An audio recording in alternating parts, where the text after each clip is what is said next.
Bien, regardez la mairie qui est derrière moi, Vincent, et vous tous à la maison. Elle vous dit forcément quelque chose. Mais oui, la commandanture de Finesse, Bourville, allez, encore un indice, le casque de pompier. Mais oui, vous y êtes, c'est bien la Grande Vadrouille. Nous sommes en 1966, lorsque Gérard Houry décide de poser ses caméras ici pour tourner la Grande Vadrouille. Et nous sommes justement avec l'un des figurants, Michel, bonjour. Bonjour Elena. Alors vous étiez pompier à l'époque, il se trouve que la mairie prend feu dans le film et la réalité a dépassé la fiction. Eh oui, c'est vrai, parce qu'il avait besoin de pompiers dans son film. Donc il nous a convoqués. Et puis donc, quand ils ont fait le feu dans la commandanture, ça s'est mal passé parce que la porte de cave a brûlé. Donc il a fallu qu'on l'éteigne réellement avec de l'eau. Ils étaient sympas de Finesse et Bourville. Oui, ils étaient très sympas, oui. Surtout Bourville, qui rigolait tout le temps, qui racontait des petites histoires.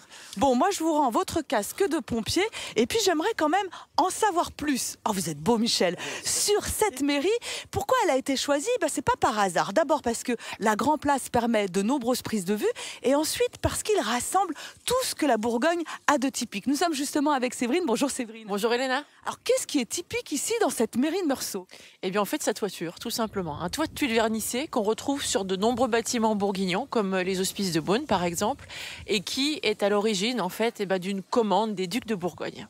Cette mairie, ça a été quand même, il faut le savoir, un château qui date du XIVe siècle. Oui, tout à fait, c'est un château qui date de 1337 et qui avait été construit par un seigneur qui s'appelait Robert de Grancey, seigneur de Meursault de l'époque. Il en reste quoi de ce château?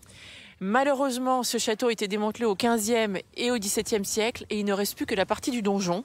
Et on a ajouté une aile donc en 1869. Mais il est toujours aussi beau. Alors Vincent, tu me parlais tout à l'heure des amateurs de vin, puisque nous sommes ici sur la route des Grands Crus de Bourgogne. Et bien justement, je vous propose une visite dans l'une de ces caves. Ah bah là, c'est un peu mon jour de chance, puisque je suis sur les Champs-Élysées des grands vins de Bourgogne, ici, au milieu des vignes de Meursault, en compagnie du directeur du château de Meursault, Stéphane, bonjour. Bonjour Elena, bienvenue en Bourgogne.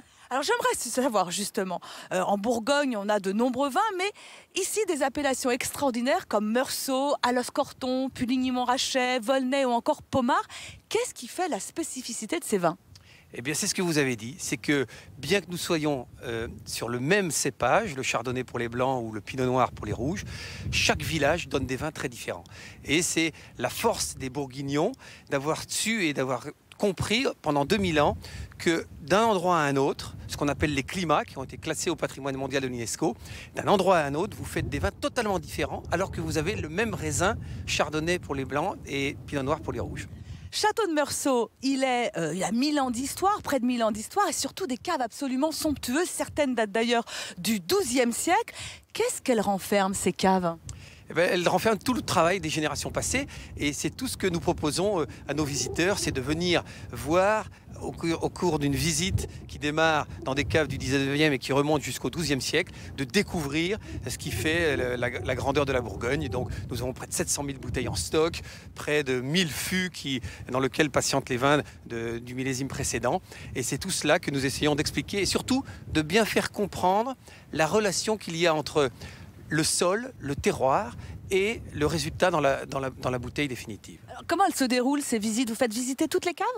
Alors effectivement, nous avons près de 3500 mètres carrés de cave. La visite dure environ 1 heure. Nous sommes ouverts tous les jours, toute l'année, week-end compris. Et durant cette visite, nous expliquons, nous essayons d'avoir un travail pédagogique pour essayer de faire comprendre à nos visiteurs que la Bourgogne qu'on croit si complexe, en fait, elle est très simple. Elle est une affaire de passion et de relation entre nos terroirs et notre travail. Ça se termine par une dégustation, toujours avec modération, vous l'aurez bien compris. Et finalement, j'ai envie de dire que la Meursault, c'est le tout en un. La bonne humeur des Stéphane, des vins d'exception, de l'histoire, de l'authenticité. Bref, c'est tout le charme bourguignon.